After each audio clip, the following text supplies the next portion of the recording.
The summer heat shimmered over the concrete apron at Recklinlerz Airfield on the afternoon of June 15, 1944.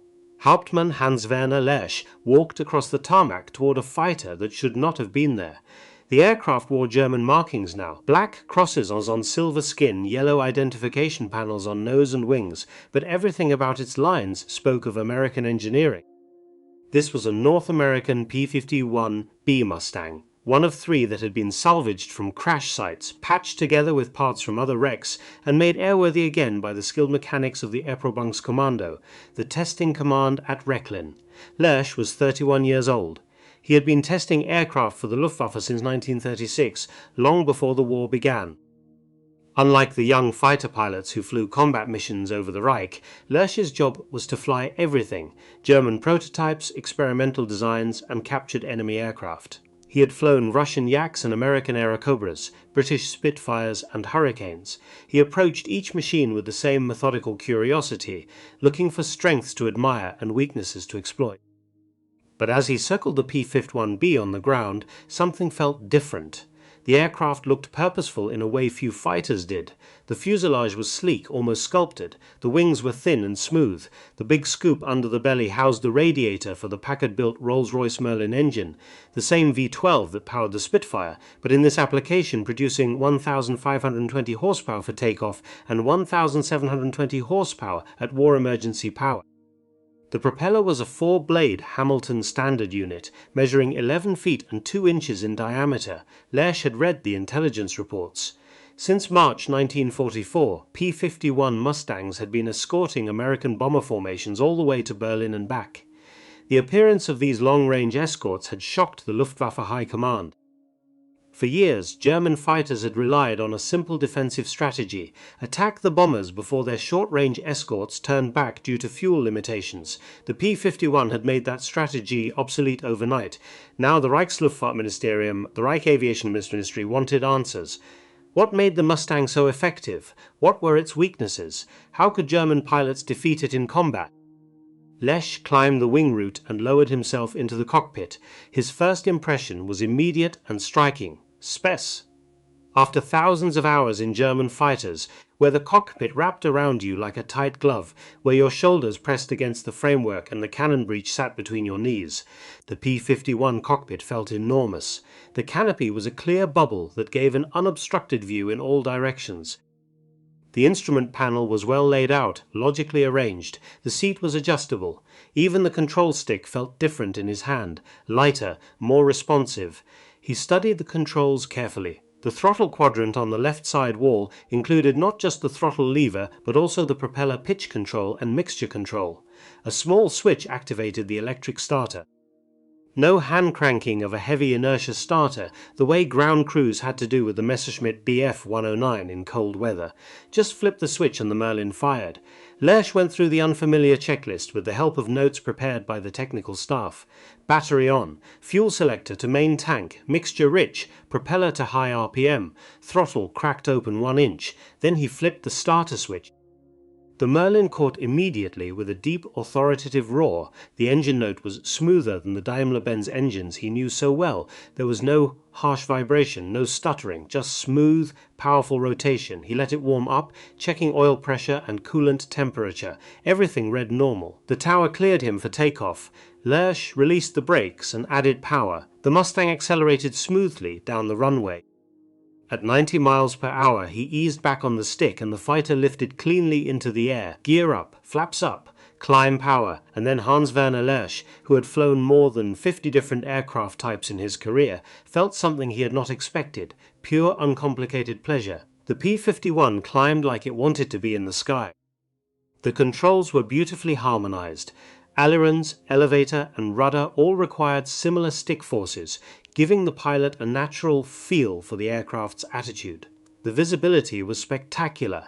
Lersch could see the ground directly below him through the clear panels in the cockpit floor. He could check his 6 o'clock position with just a glance over his shoulder. He leveled off at 10,000 feet and ran through basic handling tests. Gentle turns left and right, steep turns at 60 degrees of bank. Slow flight near the stall. Everything the Mustang did, it did cleanly and predictably. There were no bad habits, no sudden quirks. It was an honest airplane. Lersch pushed the throttle forward and accelerated to 300 miles per hour, then pulled into a maximum performance climb. The Mustang shot upward with authority.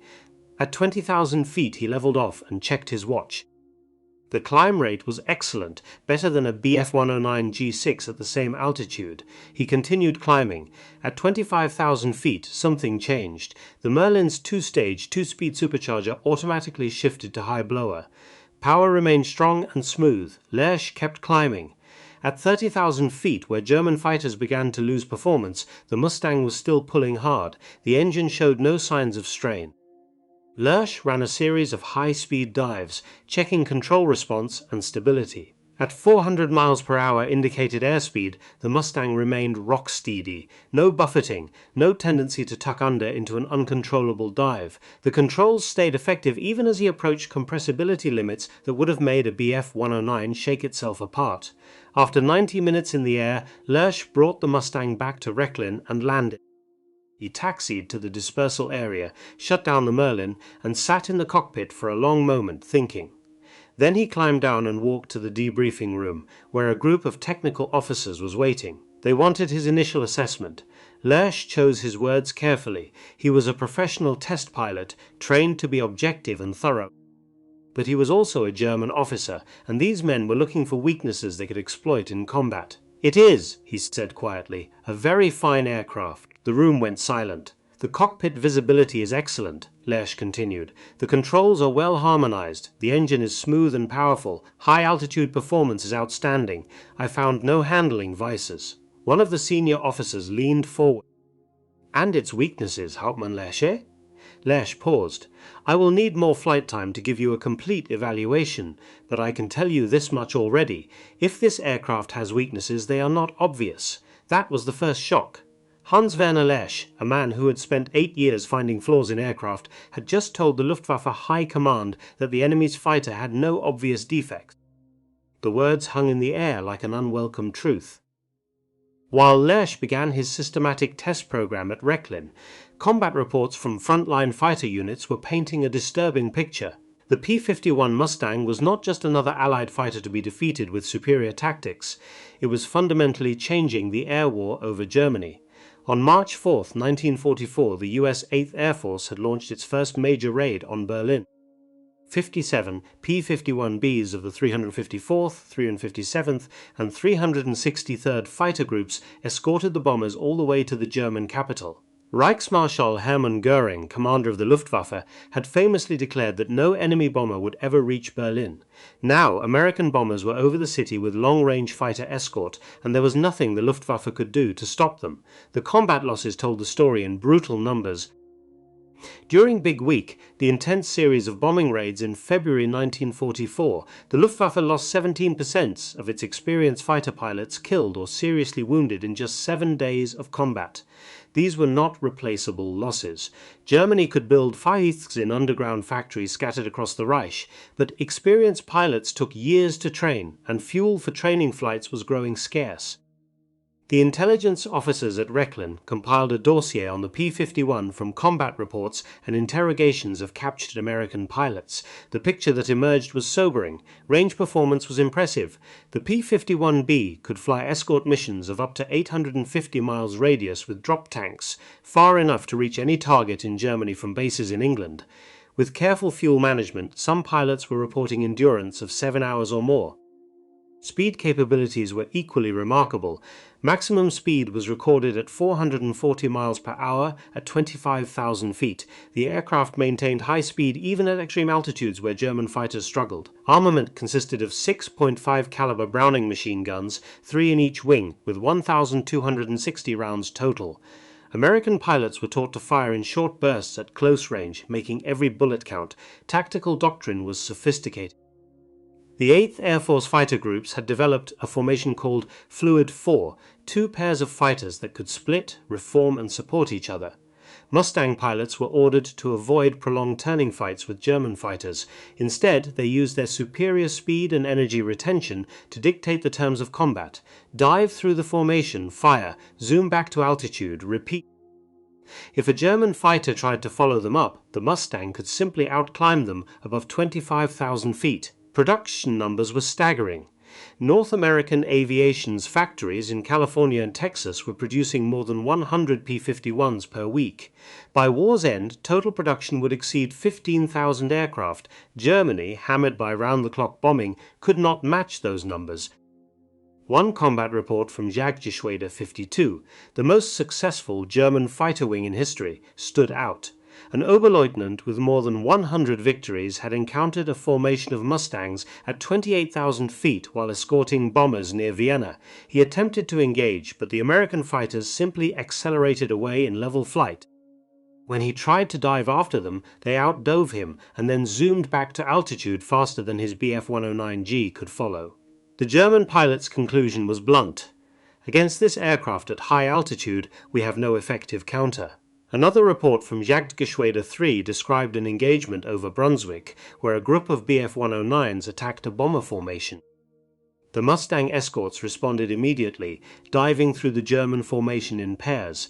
Every time a German fighter committed to an attack on the bombers, a pair of Mustangs appeared on his tail. The German pilots were forced to break off their attacks to defend themselves. The bombers continued to their target undisturbed. 0 bombers were shot down. 3 German fighters were lost. This was the new tactical reality. The Luftwaffe could no longer mass its fighters against bomber formations and attack them before the escorts turned back. The escorts were always present, always overhead, always ready to pounce. American fighter groups were rotating through escort duties, ensuring fresh pilots and fresh aircraft on every mission. The 8th Air Force alone had more than 15 fighter groups equipped with P-51s by summer 1944. That was more than 600 Mustangs available for operations at any given time. The fuel consumption data was equally telling. A typical Mustang escort mission to Berlin and back consumed approximately 300 gallons of fuel per aircraft. The 8th Air Force flew hundreds of fighters on every mission. Total fuel consumption for a single large-scale raid could exceed 200,000 gallons. Germany, by contrast, was desperately short of aviation fuel. Production had peaked in 1943 and was now falling due to Allied bombing of synthetic fuel plants. Luftwaffe fighter units were being grounded not because they lacked aircraft, but because they lacked fuel to fly them. Hans-Werner Lersch read these reports in his office at Rechlin and compiled them into a comprehensive analysis. The combat pilots were describing exactly what he had experienced in his test flights. An aircraft that was superior in the kind of war Germany was now being forced to fight. But the reports also revealed something more fundamental. The P-51 was not winning through superior performance in dogfights. It was winning through sustained operational capability, the ability to be over the target every day, with enough fighters to overwhelm defensive responses, flown by pilots who had enough fuel and training to execute their missions effectively. Over the next 3 weeks, Lersch flew the captured P-51B for more than 40 hours, putting it through every test in the Rechlin evaluation protocol. He was joined by Oberleutnant Hans Fay, another experienced test pilot, who flew a second captured Mustang that had been assembled from salvaged parts. The 2 pilots compared notes after each flight, building a comprehensive technical picture. The testing was methodical and exhaustive. Takeoff and landing performance was evaluated first. The P-51B required 1,200 feet of runway for takeoff at combat weight with full internal fuel. Landing speed with full flaps was 90 miles per hour. The aircraft had no bad habits during landing approach, no tendency to drop a wing or balloon. Visibility over the nose during the landing flare was adequate, though not as good as the Focke-Wulf FW-190. Climb performance was impressive. At combat power settings, the Mustang climbed at 3,200 feet per minute from sea level to 10,000 feet. The rate of climb remained above 2,000 feet per minute all the way to 25,000 feet. Above that altitude, when the supercharger shifted to high gear, performance actually improved. Lersch noted in his report, "This aircraft maintains effective combat capability at altitudes where our fighters are struggling to maintain formation. Level speed trials revealed exceptional performance. At 25,000 feet, the P-51B achieved a true airspeed of 440 miles per hour at maximum continuous power. At war emergency power, with water methanol injection for the Merlin engine, speed increased to 455 miles per hour. Even more impressive was cruise speed at economical power settings, 290 miles per hour at 25,000 feet while burning only 50 gallons of fuel per hour. This combination of high cruise speed and low fuel consumption gave the Mustang its extraordinary range. Dive performance testing proved equally revealing. Lersch pushed the Mustang into vertical dives from 30,000 feet, carefully monitoring indicated airspeed and control effectiveness. The aircraft remained stable and controllable past 0.78 Mach number, well beyond the point where a BFR-9 would encounter severe compressibility buffeting and loss of elevator authority. The laminar flow wing designed by North American Aviation in cooperation with NACA, the National Advisory Committee for Aeronautics, kept airflow smooth over the wing surface at higher speeds than conventional airfoils. This gave the P-51 a critical advantage in high-speed combat. It could dive faster, recover sooner, and zoom back to altitude before German fighters could react. Turn performance was the one area where German fighters still held an advantage. At speeds below 250 miles per hour and altitudes below 15,000 feet, the Bf-109G could outturn the Mustang. The 109's leading-edge slats deployed automatically near the stall, giving it a tighter turning radius. The FW-190A was even better in the rolling scissors maneuver. But Lersch noted a crucial tactical point in his report. The P-51 pilot need never accept a slow-speed turning engagement. He can simply add power and accelerate away. Our fighters cannot follow. This means the American pilot decides when and where the combat occurs. We can only fight on his terms. Endurance and range testing revealed the Mustang's true strategic advantage. With internal fuel only, 184 gallons in fuselage tanks, the P-51B had a range of 950 miles. With two 75-gallon drop tanks, range extended to 1,300 op tanks. With two 100 load for Berlin escort missions, range reached 1,650 miles with reserves. Total fuel capacity with external tanks was 400 gallons. At economical cruise settings, this gave the Mustang an endurance of more than 7 hours. Lersch flew a simulated escort mission profile to verify these numbers. He took off with two 108-gallon drop tanks, climbed to 25,000 feet, cruised at 290 miles per hour for 600 miles, conducted a simulated 20-minute combat engagement at high power, then cruised back to base. When he landed, the fuel gauge showed 50 gallons remaining, enough for another hour of flight. The Bf-109G6 by comparison had a total fuel capacity of only 88 gallons. Combat endurance at high altitude was approximately 80 minutes. With a single 300-litre drop tank, endurance increased to perhaps 2 hours. The difference was staggering. A Mustang could fly for 7 hours. A 109 could fly for less than 90 minutes. This is not a difference in performance, Lersch wrote in his report. This is a difference in strategic capability. The P-51 is not merely escorting bombers to the target. It is ending our ability to choose when the battle will be fought. Hans Fay, Lersch's fellow test pilot, had a background in mechanical engineering before the war. He spent hours examining the Mustang on the ground, studying its construction and systems. What he found was as revealing as the flight test data. The Packard-built Merlin engine was a masterpiece of manufacturing precision. Every cylinder produced exactly the same power output. The tolerances on moving parts were so tight that oil consumption was minimal. In 3 weeks of intensive flying, the engine never showed an oil leak, something unheard of in German fighters, where oil streaks on the cowling were normal. The electrical system was equally impressive. The Mustang used a 24-volt system with a generator that could power all electrical loads, radios, gun sight, landing lights, flaps, trim tabs, without dimming or fluctuating. The battery was large enough to start the engine even in cold weather. German fighters still used 12-volt systems that struggled in winter conditions. Even small details showed superior engineering. The fuel tanks were self-sealing, multiple layers of rubber and fabric that automatically closed bullet holes. The cockpit was heated and well ventilated. The canopy had an emergency jettison mechanism that worked reliably. The landing gear was robust and could absorb hard landings without damage. Fay reported his findings to the technical staff at Rechlin. This aircraft was designed for mass production and ease of maintenance. American factories are building these machines with a level of quality control that our factories cannot match under current conditions. Every part is interchangeable, every system is standardized. This is industrial warfare, and they are winning it. The manufacturing quality difference was not just theoretical. Germany was under sustained bombing attack. Factories were dispersed into tunnels and forests. Skilled workers were drafted into military service. Raw materials were scarce. Quality control suffered. The gap between German and American industrial capacity was becoming unbridgeable. One evening in late June, Lersch and Fay sat in the officers' mess at Rechlin, discussing what they had learned. The conversation was frank in a way that would have been dangerous if overheard by the wrong people. "How many of these machines are the Americans building?" Fay asked. "Intelligence estimates more than 100 per week," Lersch replied. "North American aviation has 2 factories running 3 shifts per day. The plant in Inglewood, California, and the one in Dallas, Texas. Packard is building the engines by the thousands at their Detroit facility. By the end of the year, there could be 2,000 P-51s in service with the 8th and 9th Air Forces alone." Fay shook his head. "We cannot match those numbers. Even if we could, we don't have the fuel to fly them or the pilots to man them. Did you see the training report from OKL last week?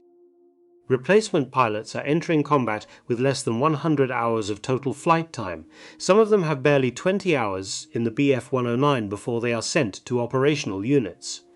The Americans are giving their pilots 400 hours or more before they see combat. Many of their fighter pilots have additional training in fighter tactics at specialized schools." "I know," Lersch said quietly. "I flew against a Mustang formation last month during a test intercept exercise. We sent up 4 FW-190s from Rechlin to simulate a defensive engagement. The American pilots, they were from the 357th Fighter Group on a navigation training flight, flew perfect formation. Their tactics were textbook. They covered each other, maintained altitude advantage, and never gave us an opening. When we tried to bounce them, they simply accelerated away. Our experienced test pilots could not catch them. These were not even combat veterans, just well-trained pilots flying a superior aircraft with excellent tactical discipline." The conversation paused as both men considered the implications. Fay broke the silence. "Have you heard the latest production figures for our fighters? The ministry is claiming we built 25,000 aircraft last year. But how many of those actually made it to operational units? How many were destroyed on the ground by Allied fighter bombers before they ever flew a combat mission? How many were written off due to training accidents by inexperienced pilots? The numbers are meaningless when we cannot stay in operations." Lersch nodded. "And even when our aircraft reach the front, they are outnumbered. Last week an intelligence report showed that on a typical large-scale raid, the 8th Air Force puts up 800 heavy bombers with 300 escort fighters. We can scramble perhaps 150 to 200 fighters to intercept. Even if every one of our pilots were an ace, which they are not, the mathematics are against us." The mathematics of the air war had become brutal and simple. Germany was losing experienced pilots faster than they could be replaced. During the first 4 months of 1944, the Luftwaffe lost more than 1,000 fighter pilots killed. These were irreplaceable losses. The pilots who survived were exhausted, flying multiple missions per day, often in aircraft that were poorly maintained due to parts shortages and lack of ground crew. Fay leaned back in his chair. "What will you tell them?" "When you submit your final report." Lersch thought for a moment. "I will tell them the truth. The P-51 is not invincible. In a slow-speed turning fight at low altitude, a good pilot in a 109 can still shoot one down. I have no doubt that our aces will claim Mustang victories, but tactical success does not equal strategic victory. The P-51 is winning the war not because it is perfect, but because there are thousands of them. They can fight anywhere over Germany, and they are flown by well-trained pilots who have fuel to spare." "They won't want to hear that," Fay observed. "No," Lersch agreed, "but it is still the truth." On July 3, 1944, Hans-Werner Lersch was summoned to a high-level briefing in Berlin. He carried with him a thick folder containing his complete test report on the P-51B Mustang, 40 pages of technical data, performance charts, and tactical analysis. He had spent 3 days writing it, choosing every word carefully. This was not a political document, it was a technical evaluation, but he knew the conclusions would not be welcomed. The briefing room was in the Reichsluftfahrtministerium building on Leipziger Straße. Sitting around the table were representatives from the technical office, the operations staff, and the fighter command. At the head of the table sat General Oberst Günther Korten, Chief of the Luftwaffe, General Staff. Lerch stood and delivered his report in a clear, unemotional voice. He presented the facts systematically. The North American P-51B Mustang is a highly effective long-range escort fighter, he began. Its performance characteristics are as follows. He outlined the maximum speed first, 440 miles per hour at 25,000 feet. This exceeded the maximum speed of the Bf-109G6 by approximately 45 miles per hour at the same altitude. Climb rate was superior to German fighters above 20,000 feet due to the effectiveness of the two-stage supercharger. Dive performance was excellent. The aircraft remained stable and controllable at speeds where German fighters encountered compressibility problems. Range capabilities with external fuel tanks gave an operational radius exceeding 850 miles.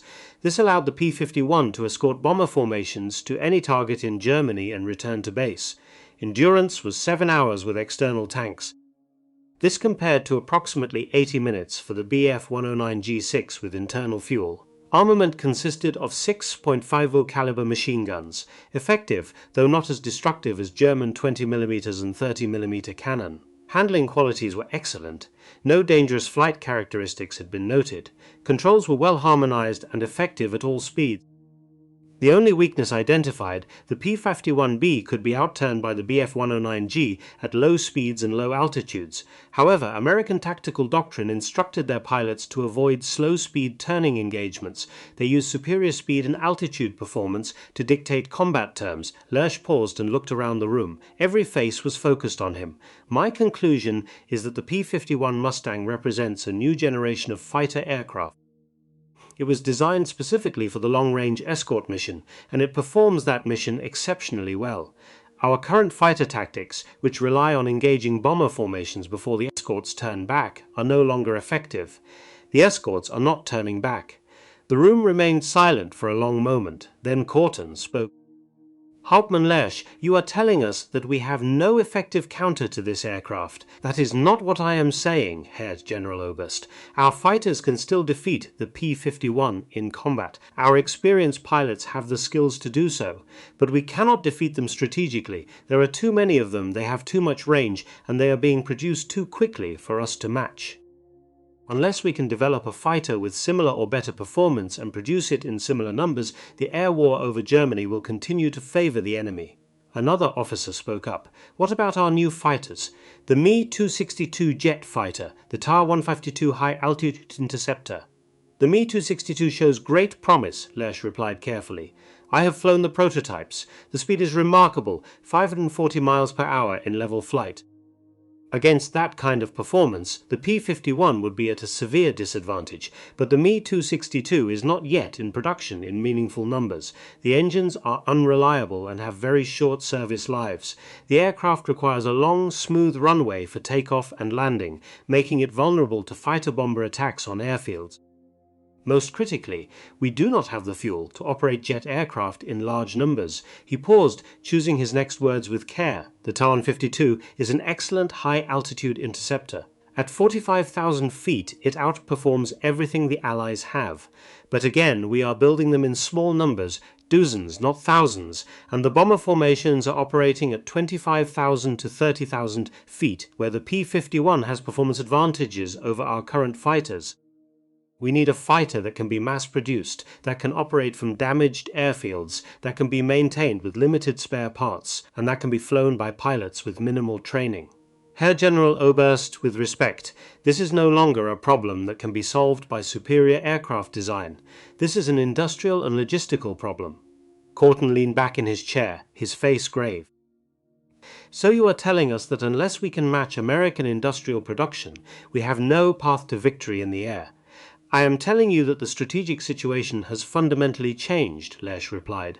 6 months ago we could still contest air superiority over Germany. We could choose when and where to commit our fighters. We could wait for favorable tactical conditions. The P-51 has eliminated those options. Now the enemy decides when the battle will be fought, and they have the numbers and endurance to fight every day. Our defensive strategy relied on the escorts turning back. The escorts are not turning back." Another officer interjected, "But our pilots are still achieving victories. Major Hartmann of JG-52 has over 200 kills. Oberst Barkhorn has nearly as many. Surely individual skill still matters?" "Of course it matters," Lecher said. "And yes, our best pilots will continue to shoot down Allied aircraft, including Mustangs. But consider the mathematics. If Major Hartmann shoots down 5 Mustangs in a single day, a remarkable achievement, the Americans will replace those 5 aircraft within 24 hours. The pilots may take longer to replace, but they have a training system that produces thousands of competent fighter pilots. We are losing 100 pilots per week, and our training schools can produce perhaps 30 replacements in the same period. This is a war of attrition, and attrition favors the side with greater resources." The briefing ended shortly afterward. The officers thanked Lersch for his thoroughness and dismissed him. He left the building and walked out into the summer sunshine, feeling the weight of what he had just done. He had told the Luftwaffe High Command that Germany was losing the air war, and he had shown them the machine that was winning it. 3 weeks later, on July 25, 1944, Hans-Werner Lercher was back at Rechlin when word came down from Berlin. Reichsmarschall Hermann Göring had made a statement during a conference with fighter commanders that was already spreading through the Luftwaffe like wildfire. "When I saw Mustangs over Berlin," Göring had said, "I knew the jig was up." The Reichsmarschall, the man who had promised that no enemy bomber would ever reach the capital, had admitted the truth that Lercher's report had documented with cold precision. The P-51 Mustang had ended the Luftwaffe's air superiority over Germany. The strategic implications were devastating. Without control of the air, German industrial production would continue to be hammered by Allied bombing. Without fuel, the Luftwaffe could not train new pilots or fly combat missions.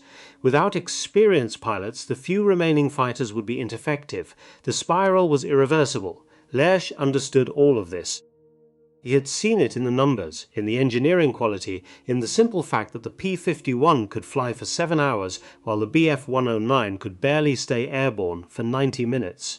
The war in the air was already over. Everything that followed would be a slow, grinding conclusion. But German pilots would keep fighting. Aces like Erich Hartmann, Gerhard Barkhorn, and Günther Rall would continue to shoot down Allied aircraft, including Mustangs. The final victory totals for Luftwaffe aces would reach numbers that seem impossible today. Hartmann with 352 victories, Barkhorn with 301, Rall with 275. But individual skill could no longer change the outcome. The P-51 Mustang would claim 4,950 enemy aircraft destroyed by the end of the war. More than 15,000 Mustangs would be built in total, with over 8,300 of them being the improved P-51D model with bubble canopy and 6 guns.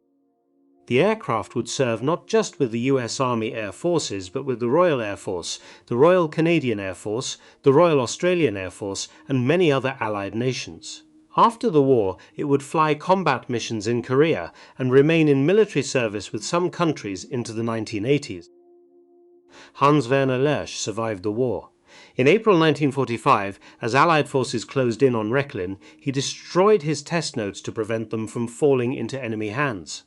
He was captured by British forces and spent 2 years in PRB camps, where he was extensively interrogated about German aircraft development. The British and Americans were particularly interested in his reports on captured Allied aircraft. After his release in 1947, Lersch returned to aviation. He became a test pilot for the new West German aircraft industry, helping to rebuild the nation's aerospace capabilities. He also wrote extensively about his wartime experiences, publishing detailed technical memoirs that became valuable historical sources. In his later writings, Lersch reflected on the P-51 Mustang and what it represented. The P-51 was not the best fighter aircraft of the war in every single performance category, he wrote. The Focke-Wulf TAR-152H had better high-altitude performance. The Me-262 was faster. The Spitfire had better visibility. But the P-51 was the most effective fighter because it combined good performance in all areas with exceptional range, reliability, and ease of production. It was the right aircraft at the right time, built by a nation that had the industrial capacity to produce it in decisive numbers. He continued, "When I first flew the captured P-51B at Rechlin in June 1944, I knew immediately that this was a machine our industry could not match under wartime conditions. The quality of engineering, the precision of manufacturing, the thoughtful design of every system, these things spoke of an industrial base that was intact, well supplied, and operating at full capacity. Germany, by contrast, was being bombed around the clock. Our factories were scattered and hidden. Our skilled workers were at the front. Our fuel was running out. I reported these facts to my superiors because it was my duty to tell them the truth. The truth was uncomfortable, but it was necessary. The P-51 Mustang did not win the war by itself, but it was the instrument that made victory possible by destroying the Luftwaffe's ability to defend German airspace. Without that capability, everything else followed inevitably." Hans Werner Lersch died on August 14, 2007, at the age of 94. He remained an active pilot until his 70s, still testing aircraft and sharing his knowledge with younger generations. His wartime test reports are now preserved in archives in Germany, England, and the United States, valued as some of the most objective technical assessments of combat aircraft ever written.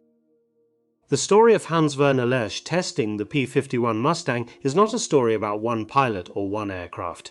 It is a story about industrial capacities, strategic warfare. By the end of World War II, the numbers told the complete story. 51 Mustang production totaled 50 Mustang 6 aircraft. This included 3D Outs, 738 P-51B and C models, 8001-2 P-51D models, 1037 P-51K models, and 2409 other variants.